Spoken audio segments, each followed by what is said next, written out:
नमस्कार. MSF update या YouTube चॅनलवरती आपल्या सर्वांचं स्वागत आहे. केंद्रीय लोकसेवा आयोगामार्फत घेण्यात आलेल्या नागरी सेवा परीक्षा 2025चा निकाल हा नुकताच जाहीर केलेला आहे. यामध्ये देशभरातील एकूण 958 उमेदवार हे यशस्वी उत्तीर्ण झालेले असून यामध्ये महाराष्ट्र राज्यातील 60हून जास्त उमेदवारांचा समावेश आहे. केंद्रीय लोकसेवा आयोगामार्फत जाहीर केलेल्या निकालामध्ये सुरुवातीच्या 100 विद्यार्थ्यांमध्ये महाराष्ट्र राज्यातील 5 उमेदवार आहेत. आता या संपूर्ण निकालामध्ये विशेष बाब अशी आहे की यामध्ये जे आपले महाराष्ट्र राज्यातील OBC उमेदवार आहेत त्यांना घवघवीत यश हे आलेलं आपल्याला पाहायला मिळत आहे.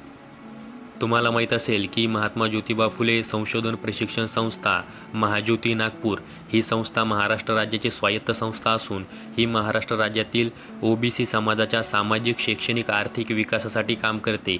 त्याचबरोबर या संस्थेच्या माध्यमातून MPSC, UPSC करणाऱ्या उमेदवारांना प्रशिक्षण दिले जातं.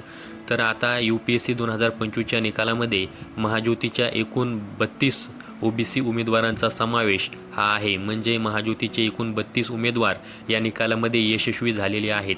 टॉप 350 उमेदवारांमध्ये महाज्योतीच्या 8 उमेदवारांचा समावेश आहे. या संदर्भामध्ये माहिती महाराष्ट्र राज्याचे मंत्री अतुल सावे यांनी दिलेली आहे.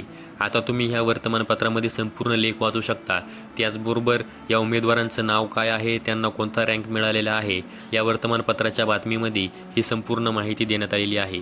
तर मित्रांनो, ही एक UPSC निकालासंदर्भात महत्त्वाची माहिती तुम्हाला द्यायची होती, त्यामुळे आजचा व्हिडिओ बनवलेला आहे.